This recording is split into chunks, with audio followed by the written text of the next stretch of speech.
It's a recently appointed investigating team tasked with finding out what happened during the civil war in Sri Lanka, for many still an open wound. They toured the villages in the north and east of the country, once the stronghold of the Tamil Tiger fighters, also known as LTTE. We are collecting those evidence, but only thing, some people are reluctant, and this 30-year-old war. So you see there's long period, and during this period maybe army people or LTT, most of these are no more. The commission was appointed by the previous government, but the fact-finding mission started only 5 months ago. There are still about 14,000 cases that have not been looked into at all, and that's because it's such a time-consuming process. Now, what makes it even more difficult is that some of the complaints go back to the beginning of the war, so as early as 1983. But it's the last stage of the conflict that could be the most embarrassing for the government.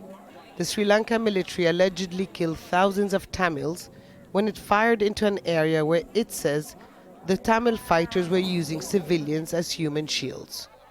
Sri Lanka co-sponsored a UN resolution that called for a judicial probe into the allegations with the help of international investigators. In an interview with Al Jazeera, President Maithripala Sirisena now rejects any foreign involvement. We will always act in accordance with the sovereignty of our country and the Constitution.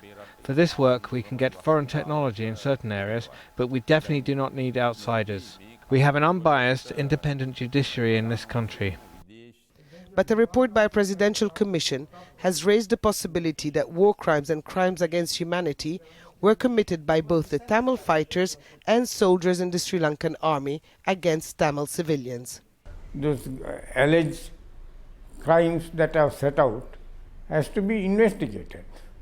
Not that we admit that those crimes have been committed. Those are allegations that should be investigated. Thousands of Tamils are still missing. YALINI last saw her husband in 2006. He had gone out to the market and never returned. People told me that he was caught at the checkpoint, but when we asked, they said he was released. Others said they saw 2 bodies on that day. So much time has gone by. I don't think anyone will have a solution, but I can't give up. For those still hoping to find out what happened to their loved ones, the political debate is yet another obstacle. For them, only the truth will bring some closure to years of pain, but they wonder if that day will ever come. Abdel-Hamid, Al Jazeera, Sri Lanka.